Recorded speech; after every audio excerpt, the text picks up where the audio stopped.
All right, hello everybody, and welcome to Psych 300W. If you're seeing me right now in this video, hearing me, then we've accomplished a big first step for this particular class. Because as you probably already know, this course that you're going to be taking with me this semester is an online class.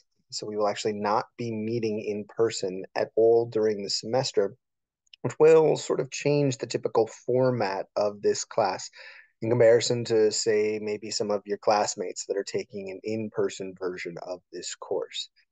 My name, if you can't see it on the slides here, the video here, I guess, is Christopher Gotti. I am a lecturer at Cal State East Bay. I've been there for quite some time.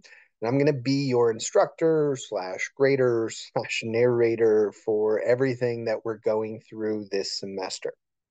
Now, my guess is, as we're getting started here, that we're coming from a lot of different places.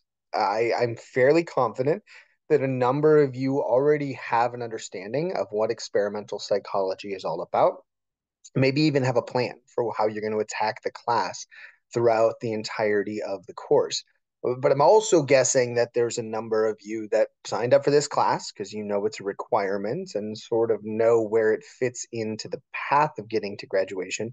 Maybe you don't quite have an idea what it is you're going to be doing in this class. Well, it's a big course in terms of your progression throughout these undergraduate education that you're getting. And it's one that you do need to take after you've taken a lot of stats and a lot of methods classes, because what we're doing in this course is getting you prepped for that senior thesis that pretty much everybody has to complete in order to get their undergraduate degree in psychology. It means you would have had to take Intro to Psych already, research methods, which is Psych 200, stats, which is an intro to statistics, and then an upper division statistics class right now labeled as 310. Formerly it was 3010, which is one that helps us look at how to do data analyses in the social sciences. I'm guessing those classes might have felt a little disjointed. It might have also been taught in very different ways depending upon the instructor you have. But we really want to make sure when you get into this class that you have those courses under your belt, that you did well in them, because we are going to be using all of the tools that you gained through those courses in order to get through this specific class. Because what you'll be doing in this class is writing sort of a mock senior thesis, one that won't necessarily be the same one that you're going to be doing for your senior project in the last semester of your undergraduate education here, but it could lead to some ideas or some work that you're going to be doing as you progress. You might be asking yourself, as I'm going through this, what does it mean to do a mock research project? Well, we're going to do most of the work that you would do with a normal research project. We're going to do the lit review. We're going to have you think about ideas. We're going to have you sort of write an application so you can get approval to run this study. And we're going to get data. It's just the data is going to get made up. And you're going to do an analysis of the made up data, writing it up as if it were an APA formatted senior project that you're going to, again, have to do in the following semester. And the catch is you're not really going to have to go through an IRB program. The research that you're going to have to do for this class is much less involved than the research that you'll probably have to do for your senior thesis. And we're aiming for a couple different references so you have something that you can talk about. Where when you get into the regular senior thesis class, you're going to be looking at, as we're going to talk about as we progress, almost a dozen plus different resources that you'll need to make sure that you have some context and real depth behind what it is you're talking about in that project. Of course, you'll also, as I mentioned, get made up data instead of having to collect data and run people in studies, which is the biggest pain in the butt, honestly, when you're doing this research. Having to set up times to come in, having data to collect, having to figure out how to put it together.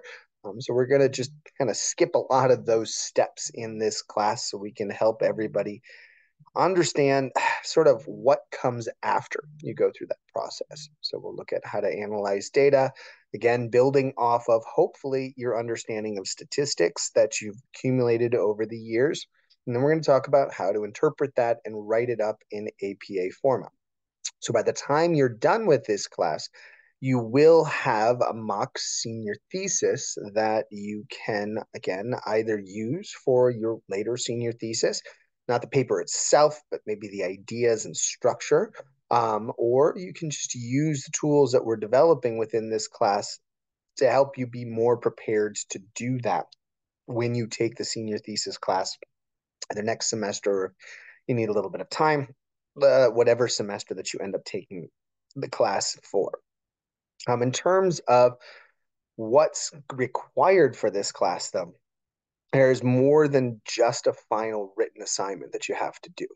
What we really want you to be able to do in order to be successful in this class is be strong in all the steps sorry, required in order to get through that senior thesis. So there will be a lot of writing in this specific class. It's defined as a writing intensive class because you're going to have a number of written assignments that you need to do in order to really get your ideas across and to ensure that you've got the skills necessary to be able to complete that senior thesis in a following semester. I'm going to start when looking at the written assignments by doing a lit review for a topic of your choosing. I have a lecture on that coming up eventually that goes over the details of this. But just know that that's really the first step in a long process we're going to be going throughout this class that'll get you to a point where you not only have the ability to analyze data, but have the ability to contextualize what it is you're interested in and sort of how it fits into the grand scheme of everything else that's been done with respect to your topic of interest. We're going to go through a project proposal assignment, which is going to be, as I mentioned before, sort of a parsed down version of the project proposal that you'll need to do if you do start getting ready to collect data for that senior thesis, or not if, but when you start getting ready to collect data for that senior thesis. Something that's going to be accompanying that project proposal is ethics training. Now, usually I ask people in this class to do some form of ethics training, but hopefully what we're going to be doing in this class is kind of focusing our attention on something specific to Cal State East Bay, something called city training, which is a version of ethics training that can be done online and can be used even after you're done with the class this semester. So you don't have to get retrained in this every single semester that you go through the process. Or we're sort of jumping a couple steps ahead so you can speed up in that next class that you're taking. You also have a pretty challenging data analysis assignment that definitely has gotten some students in the past, ones that are struggling with research methods or more specifically with statistics have found that section of the class really tough, which is why I implore you, if you know you're not real strong in math, or at least you just know that you got through a stats class that you had no business getting through, I might consider taking this class a little bit later, going back to those stats classes or those stats materials that you were looking at, and trying to see if you can review that stuff before taking this class. Because one of the things that does get students in this class and also very much gets them for their senior thesis is they'll come up with an idea, sort of have an idea of how they're going to collect data, and then they'll have this pile of data sitting in front of them and they'll have no idea how to analyze it, how to understand what the results of their research was, and then how that fits into the discussion on the topic at hand. So if you are a little short on skills when it comes to data analysis, you know, think about whether or not this class is for you at this point in time. And if you feel like you can get through it, but you're going to need work on it, start thinking about whether or not you can get some assistance for this particular part of the process. Usually we have got a pretty good tutoring system that's available at Cal State East Bay that can help people through this process if they're almost there on it. I mean, they're not going to be able to teach you an entire semester's worth of stats in this class because that's not what this class is. It's the senior thesis class or the one that's preparing you for it, not a stats class. But again, having the tools that you need to be able to get through this part of the class is essential. And speaking of tools, for this portion of the class, I will be giving you data as an Excel file that contains information relating to what it is that you've said you wanted to study. Again, this data will be made up, as I mentioned before, but you're going to need to be able to use either Excel or another statistical program like SPSS or R or whatever things you're familiar with to analyze that data and present results in APA format, results that you can understand and be able to explain within your paper following the APA formatting of those presentations. After you've done all of those early written aspects of the class, that's when we get to the actual paper assignment, the final paper. So you'll have a couple classes to kind of work on a rough draft. We'll talk about the different parts of the body of the paper and how you want to partition it out. Then we will, after you turn in the rough draft of it, have some feedback time so you can go over what it is that needs to be corrected and make sure that you can come up with a final product that's indicative of what you'd be writing for the senior thesis. Now, again, just because you talk about something in this class doesn't mean it has to be something that you're going to be studying for your senior thesis. Even if you stay with a topic that you choose, you certainly are going to need a much more involved paper than you're going to probably put together for this class.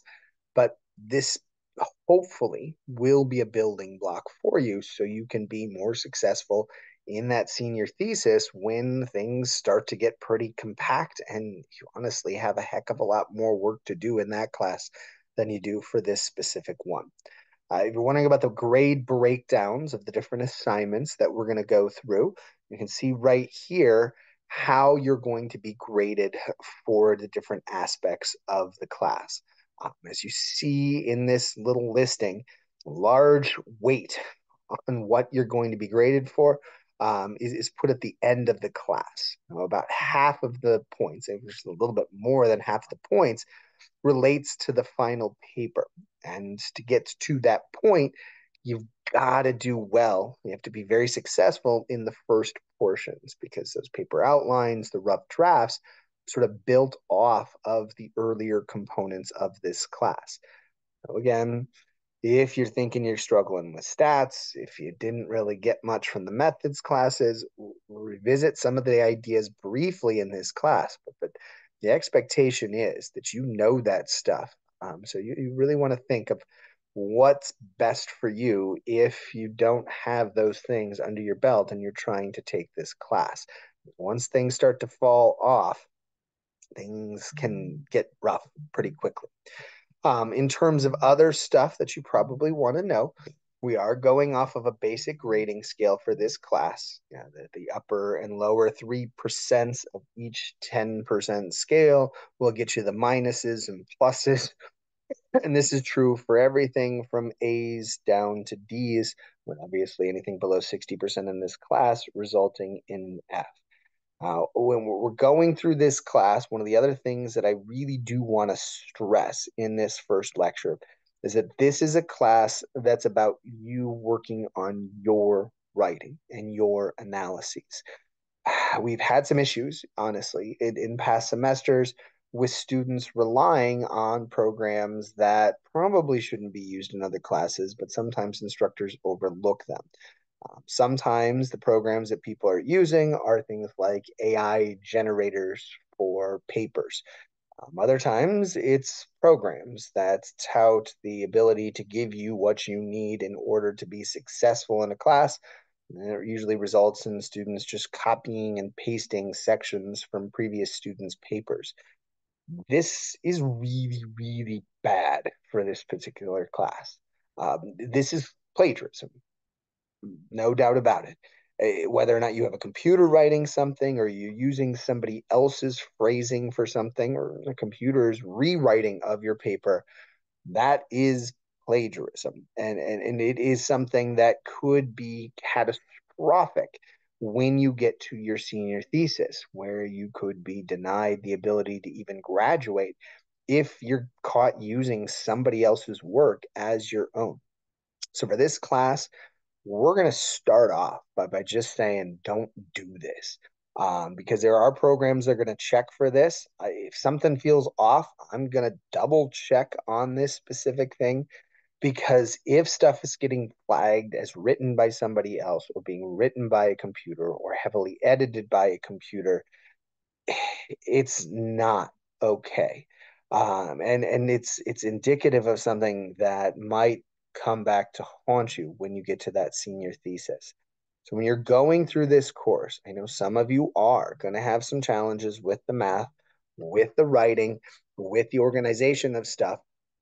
Do your best to resist the temptation of trying to use other resources that kind of go over the line in terms of ethics that can help you get this stuff across more clearly. We'll work on writing. We'll work on editing. I understand that some of you will probably need to do some heavy lifting on that stuff as we're progressing, but if it's in your own words, that's always significantly better than anything some AI generator like Grammarly or other programs can write for you. So keep that in mind as we're progressing.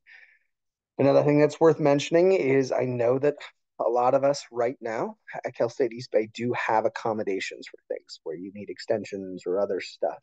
Well, obviously, we don't have exams for this class. If you look, there are no exams.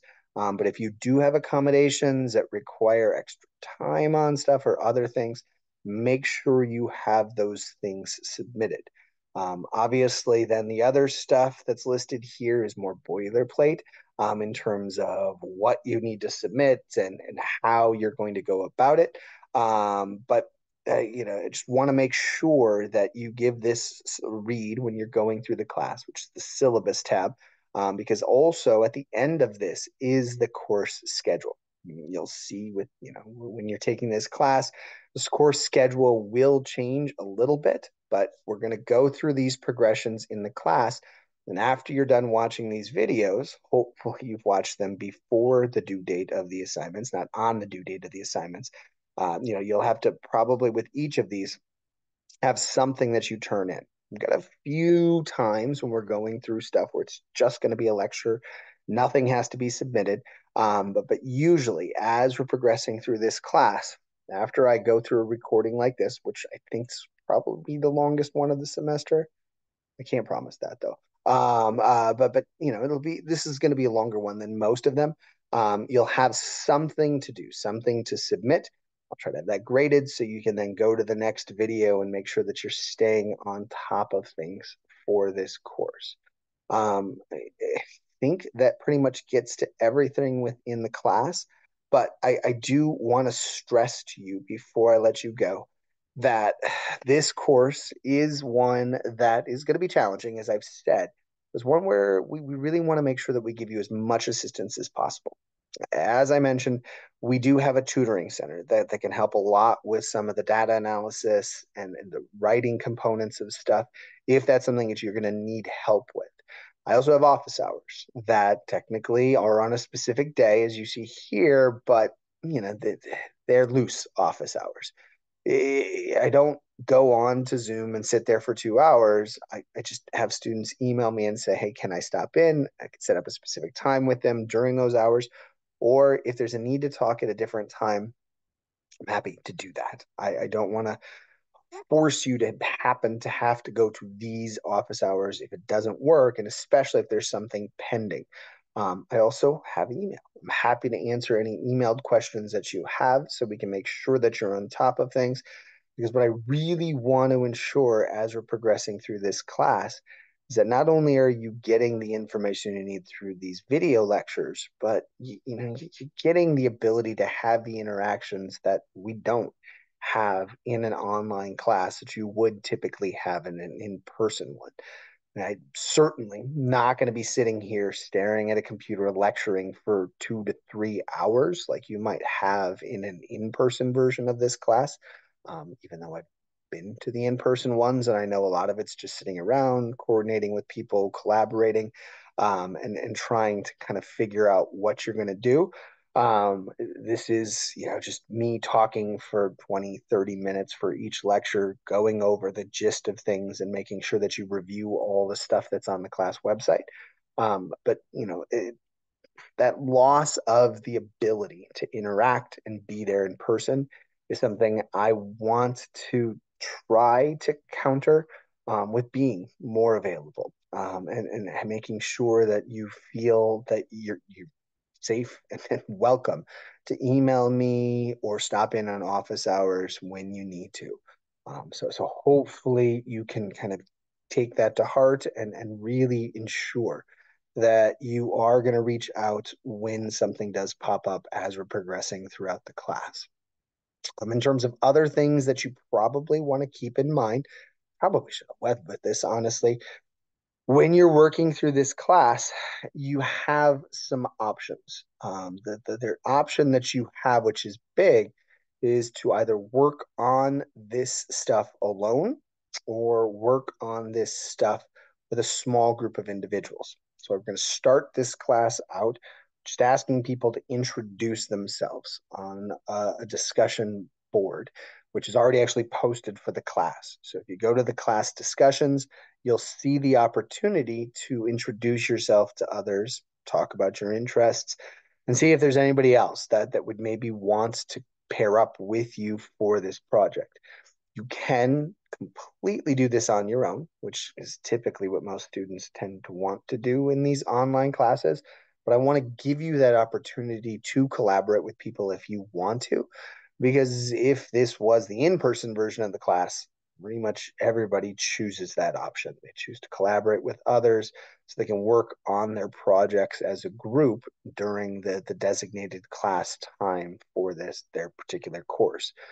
The other thing that I want to talk about with respect to options is you have a lot of options in terms of what topic you can choose to study.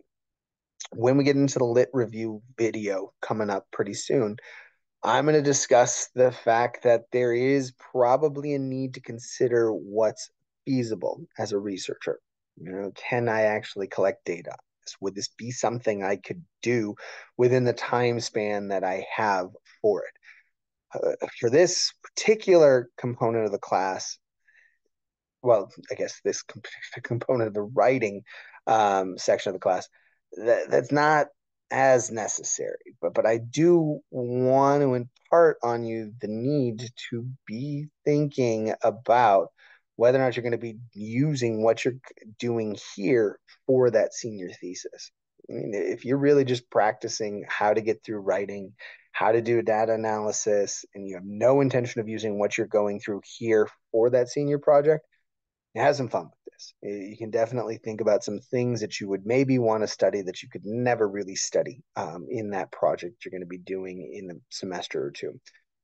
And if you are thinking about using this as a springboard into later research, take your time and thinking about how you want to tackle this. What topics make sense, if it's feasible to be able to study those things, if you want to study alone with people. These are all things that I hope you are thinking about as you're progressing through this first video and through the first couple days of the class, because these are big decisions that you have to make that are going to shape the way you're going to approach this class and sort of how this class is going to unfold for you. But in terms of the critical things that we needed to cover, I think we've gotten to everything. So if you've got other questions, again, feel free to email me. You'll see my email listed on the course syllabus when you go to the class website. You can also just look me up online and find my contact information there. If for some reason you can't access the course website, of course, if you can't access the course website, how in the world are you watching this video? So I think we're chasing our tails on this. So I'm just going to close with saying, welcome to the class. I'm hoping that I clarified some stuff for you and didn't freak everybody out too much. But regardless of how you're feeling, I really want to encourage you to get started on this class right away. Start thinking about some stuff. Really start plotting out how you're going to approach the material and the big hurdles that we have in this class. Because if you've got a plan right now, it's going to make being successful much, much more likely. But for today, I want to sign out. So thank you very much for watching this from beginning to end. I hope to see you all fairly soon when we get to our next lecture. Take care, everybody.